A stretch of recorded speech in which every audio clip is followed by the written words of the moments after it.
Ndrojmë temën e informacioneve tona, do të vijojmë me informacionet në fakt nga bota. Kemi momentin e intervistës në studio. Kam kënaqësinë të kem zotin Ilir Aliaj në studio, ekspert i çështjeve ndërkombëtare. Faleminderit që jeni në Klan News, zoti Aliaj. Faleminderit, Maxi.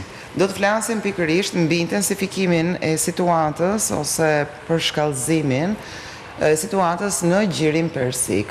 Gjatë momenteve të fundit, madje ka zhvillime të reja, duket se Irani ka bërë të ditur se do të ndërpres të gjitha negociatat momentalisht deri në një moment të dytë kur Izraeli të mos godas më Libanin. Është një lajm i momenteve të fundit nga mediat ndërkombëtare.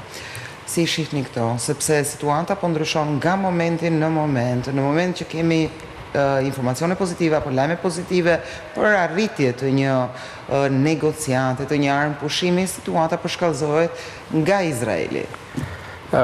Shiko, për ta konfirmuar këtë që sapo thatë ju, është deklarata e ministrit jashtëm iranian, Abbas Araghchi, i cili deklaron që armë pushimi duhet jetë në gjitha zonat, pra duke përfshirë edhe Libanin. Sot është java 8 e gjoja armë pushimit, por që nga momenti i parë kur ka ndodhur ky i ashtu quajtur, po them, armë pushim, nuk ka pas asnjë moment qetësi. Ka pas çdo ditë të vrarë civil, duhet ta theksoj këtë, civil, dhe në asnjë ditë nuk kanë rreshtur bombardimet izraelite në jugun e Libanit. Për të konkretizuar këtë çfarë po ndodh sot, më lejo pak të shputem dhe të shkoj pak në një histori jo shumë larg, por shumë afër. Vjet në qershor ishte ajo që u quajt lufta e 12 ditëve, Izraeli kundra Iranit, dhe ishte momenti kur gjithë po prisnin një marrëveshje mes Shtetet e Bashkuara të Amerikës dhe Iranit. Pra ishin negociatat në Oman, por edhe në Gjenevë të Zvicrës, po zhvilloheshin negociata intensive dhe shumë të rëndësishme, po shkohej drejt një momenti që do kishte paqe të vazhdueshme, pra. Dy palët po merreshin vesh. Filloi bombardimi i Iranit nga Izraeli dhe e dim mos të vazhdojmë. Përsëri në qershor, në fund qershorit, kemi një tjetër situatë, kësaj radhë jo në Iran, jo në Liban, por në Katar. Negociatorët e Hamasit të rripit të Gazës po përgatiteshin për të bërë negociata me amerikanët në Katar, në Doha. Sulmohen dhe vriten disa njerëz, jo krye negociatorët, por disa njerëz të afërt, stafi i afërt i tyre, biles njëri nga ato ishte edhe djali i krye negociatorit të Hamasit. Pra, i vetmi shtet që vret negociatorët është Izraeli. Pra, kur ato po bënin negociata me Amerikën, nuk po bënin negociata me një shtet tjetër. Shtetet e Bashkuara të Amerikës janë aleat shumë i rëndësishëm i Izraelit. Po. Vazhdojmë më tej. Në tetor, me ndërhyrjen e presidentit amerikan, arrihet më në fund armëpushimi në Gaza. Ky armëpushim thot që Izraeli do ruaj një prani ushtarake të caktuar në disa zona të rripit të Gazës. Pra jo të qytetit Gazës, por të rripit të Gazës. Të premten, kryeministri i Izraelit thot që do e çojë praninë ushtarake në 70% të rripit të Gazës. Vazhdojmë përsëri më tej, sepse pra kemi vetëm një vit kohë, pra që dhe konfliktet po përhapen. Dhe kemi të njëjtin skenar që është një shtet i cili nuk do paqe. Nuk do paqe, nuk do marrëveshje, negociata, nuk do asnjë gjë. Dhe jemi përsëri në këtë situatë. Sot, siç edhe ju... Sipas jush është synimi final i Izraelit, pse duhet të mos kërkonte paqe në rajonin e Gjirit Persik, cili është qëllimi final, domethënë. Nuk mund t'ja lejoj vetes, sepse për Benjamin Netanyahu, kryeministrin aktual të Izraelit, është o jetë ose vdekje. Në momentin që bie nga pushteti. Për shkak të problemeve që kanë brenda në politikën e brendshme. Për shkak të problemeve të brendshme që ka ai, pra ka probleme me prokurorinë në radhë parë, janë ato të famshme Bibi's File, pra dosjet e Bibit. Bibi e quajnë në shkurtim. Për telespektatorët më shumë. Dhe ka dhe problematikat të tjera. Cilat janë problematikat e tjera? Në fushatën që ka filluar në fund të shkurtit në Liban, në Libanin e Jugut, Izraeli ka humje të konsiderueshme ushtarake. Nuk e thot Izraeli, por ka humje të konsiderueshme. Por edhe mbështetje në popull, përveç pjesës ushtarake, edhe ushtarakët janë duke u tërhequr nga mbështetja, sepse ato e shikojnë që është e pamundur. Edhe vetë mbrëm darkë në një ish general i ushtrisë izraelite, në një media kryesore izraelite, doli dhe tha, ne nuk e neutralizojmë Hezbollahun. Pra nuk mund të bëjmë këte. Pra një ish general nuk mund të quash as tradhtar, as i pa ditur, sepse i ka qenë generali i ushtrisë, i di gjërat. Dhe sidomos të ashti që Hezbollah po përdor teknologjinë e fundit, që është dronet me fibra optike që nuk kapen, sot bilesisht e një shkrim tek Washington Posti, i cili thonte që Pentagoni i ka kërkuar kompanive të teknologjisë në Amerikë që të zhvilloj një teknologji për të kapur mundësisht këto lloj dronësh, sepse Amerikanët nuk kanë hallin e Izraelit, kanë hallin e tyre. Pra nesër nëse janë në një luftë, ato kanë hallin të mbrohen për vete. Dhe ky është problemi, pra ato nuk kapen. Kanë një rrezë veprimi nga 30 deri në 40 kilometra, e mjaftueshme për të goditur forcat izraeliane, edhe sot që ato kanë pushtuar Libanin e Jugut. Pra, kanë kaluar atë që njihet ndryshe Lugina e Bekas ose Litani River, lumi Litan, po shkojnë drejt një tjetër kufiri që është, mund ta cilësojmë Libani i mesëm, pra po i afrohen Beirutit. Por kjo nuk do të thotë që ato po fitojnë luftën. Mbrëm po ky generali izraelit theksonte që ne kemi çdo javë kemi të vrarë 6 deri në 7 ushtarë. E qartë. Ne pra humbje kemi nga të gjitha frontet. Po vrasim civil, thonte generali, por nuk po vrasim ato që ne i cilësojmë kundërshtar, se civilet nuk janë kundërshtar. Fëmijët, gratë, pleqt nuk janë kundërshtar. Dhe ky është problemi më i madh që ka. Pra nga pikpamja e strategjisë Izraeli po humb betejën, nga pikpamja e shkatrimit, është ajo që njihet ndryshe izraelitët e kanë filluar këtë si doktrina Dahia.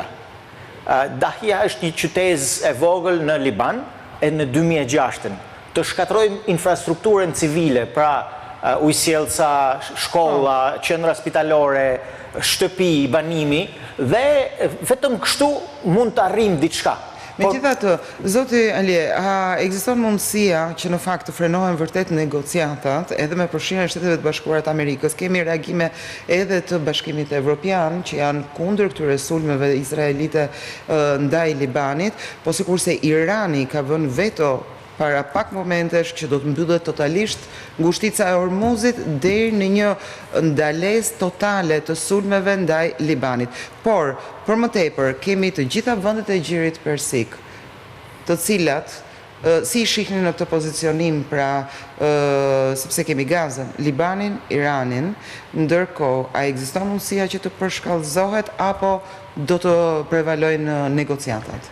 Po kthehem në fillimin e pyetjes, sepse kemi Francën dhe Britaninë e Madhe, që janë sponsorit kryesor të formimit të shtetit Izraelit. Pra, në 48-ën, kur është formuar shteti Izraelit, është formuar me sponsorizim të këtyre dy vendeve. Dhe Britania e Madhe ka bindur Shtetet e Bashkuara të Amerikës që duhet formuar shteti Izraelit. Pra, dhe që të dy vendet sot, para Franca ka kërkuar një mbledhje urgjente të Këshillit të Sigurimit të Kombeve të Bashkuara, ndërsa sekretari i shtetit për marrëdhëniet me jashtë ka thënë që Izraeli duhet të japë fund një herë mirë pushtimit të Libanit të Jugut. Pra, janë dy shtete që janë shtetet në peshën e Këshillit të Sigurimit të Përhershëm, pra 5 shtetet e Këshillit të Sigurimit të Përhershëm në Kombet e Bashkuara, dhe tashti kthehemi tek vendet e Gjirit Persik. Sepse siç e thatë ju, është Gaza, Libani dhe Irani. Kemi një problem shumë të madh. I vetmi, po them, shtet i cili mund të lvizi ose ka lvizur nga gjitha këto janë Emiratet e Bashkuara Arabe. Po ta shikoni edhe gjatë periudhës të luftës në Iran, pra nga 28 shkurti deri me 8 prill, ne kemi pas një heshtje totale nga Arabia Saudite. Po që në vendit e gjirit persik, Arabia Saudite është superfuqia. Por kemi pas një heshtje totale. Se, si pas jush? Dhe kjo heshtje ka të bëj me këtë situatën, që sigurisht ato kanë edhe informacionet që vinë nga Shtetet e Bashkuara, me këtë situatë, Izraeli po bëhet për ditë më shumë një vend i cili nuk mund të vazhdoj kështu. Sepse do shkatrohet vetë. Për Izraelin i referohemi qeverisë aktuale, që është dhe mediata që është shpallur ndonjëherë. Më ekstremja e djathtë. Dakord, por nuk jam krejtësisht dakord me këtë, sepse po të shikojmë sondazhet brenda për brenda, janë 67% e izraelitëve për krahin këtë politik të kësaj qeverie, pra si që thatë ju të ekstremit djathtë, me Ben Gvirin, Izrael Katz e tjerë. Pra, është fryma e përgjithshme atje, dhe tashi ne shohim që ky shtet me 9 milion banor, por nga cilët 4.6 janë palestinez, arab, izraelit, pra se duhet i ndajmë edhe këto gjëra, po bën lëmsh, po e cilësoj, gjithë linjën e mesme, por edhe më shumë se linjën e mesme. Sot kishte një lajm shumë interesant që nofta në pamjet parë nuk duket i rëndësishëm për atë çfarë po ndodh në Iran, Liban dhe në Gaza, në Palestinë, por ka një lidhje të drejtë për drejtë. Para disa muajsh, Izraeli njohi atë që quhet Somaliland. Një krahin krejt e vogël brenda Somalisë, e cila ka shpall gjoja pavarësinë nga Somalia, dhe i vetmi shtet që e pranon, pra e ka njohur diplomatikisht këtë Somaliland, është Izraeli. Dhe sot ka pas një vizitë të një zyrtarit lartë Izraelit në Somaliland. Por aty pra janë të gjitha kryqëzohen interesat e para Arabisë Saudite, Iranit, sepse kemi Jemenin që është krejt përballë, sepse Somaliland ka dalje në detin e Kuq. Dhe të Turqisë, e cila ka marrë 2 baza, ish bazat vjetra ushtarake të Somalisë para viteve 90 dhe i ka rikonstruktuar dhe ka vendosur ushtri. Pra, ta shikojmë pak në planin, po ta shikojmë në hartë, ne do jemi edhe më të qartë në këto gjëra, sepse, si që thotë edhe një analist politik shumë i rëndësishëm në Amerikë dhe një nga njerëzit që zbashku me presidentin Trump kanë bërë MAGA-n, pra Make America Great Again, Tucker Carlson, si ka mundësi thëtë që 15 milion njerëz që janë ebrej në gjithë botën, bëjnë që gjithë bota të sillet rrotull dhe të bëhet lëmsh. Dhe kjo është ajo pikpyetja e madhe që kanë gjithë, domethënë. Sepse megjithatë, padyshim që komuniteti izraelit ka shumë rëndësi në Shtetet e Bashkuara të Amerikës dhe kjo është e padiskutueshme. Por nga ana tjetër kemi edhe pjesën tjetër të botës, kemi Rusinë, kemi Kinën që janë 2 kolos.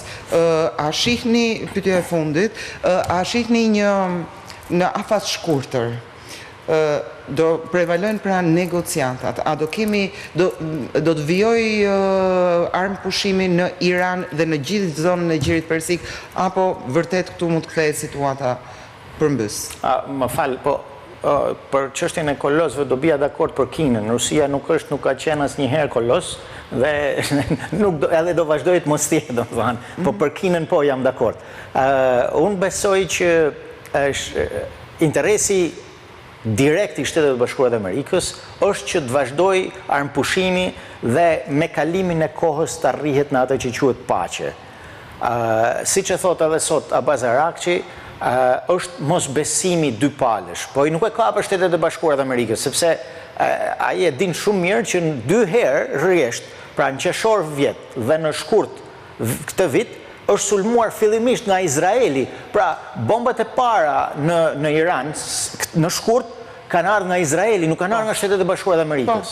Pra, edhe vrasja e liderit Khomeinit ka ardhur nga bombardimet izraelite. Pra, ky është mosbesimi, pra. Dhe jo pa shkak e përmenda atë heshtjen totale të Arabisë Saudite. Pra, është rritur ndjeshëm mosbesimi në gjitha shtetet e Gjirit Persik, dhe ato ngrenin edhe një pyetje që është një pyetje shumë shqetësuese, do thoja unë. Që është? Pyetja shqetësuese është që në marrëveshjet e 72-shit, kur u bë marrëveshja e petrodollarit, pra që vendet e Gjirit që janë vendet prodhuese më të mëdha të naftës do shisnin vetëm me dollar, që favorizon direkt Shtetet Bashkuara të Amerikës, ato morën garancinë që do mbrohen. Pra, Shtetet Bashkuara do të jenë një garanci sigurie për ato. Kjo luftë tregoi që ato nuk janë të mbrojtura. Dhe kjo është ajo pikpyetja shumë e madhe që ngrihet sot në vendet e Gjirit Persik. Pra duke filluar nga Arabia Saudite, Kuwaiti, Katari, Omani, Bahreini, po e lejnë vete Emiratet e Bashkuara Arabe sepse ato tashmë janë të lidhura me politikat izraeliane. Pra, dhe kjo pikpyetje shumë e madhe do na sjell nesër një shqetësim edhe më tjetër edhe më të madh. Sepse në momentin që do vendoset paqja, ato do thonë, atëherë pse duhet të jenë Shtetet Bashkuara, duhet të kenë baza në këto vendet tona? Pse duhet shesim ne vetëm me dollar, pra, naftën edhe fertilizatorët? Pra janë një sër marrëveshje që duhen konkluduar, jo vetëm një armë pushimi. Dhe kjo është ajo që them, në interesin direkt të Shtetet Bashkuara të Amerikës është ruajtja e armëpushimit dhe e paqes më vonë. Në interesin e Izraelit është vazhdimi i luftës. Ne do të shohim se zoti Alia, ju falenderoj që ishit i pranishëm në Klan News. Faleminderit ju.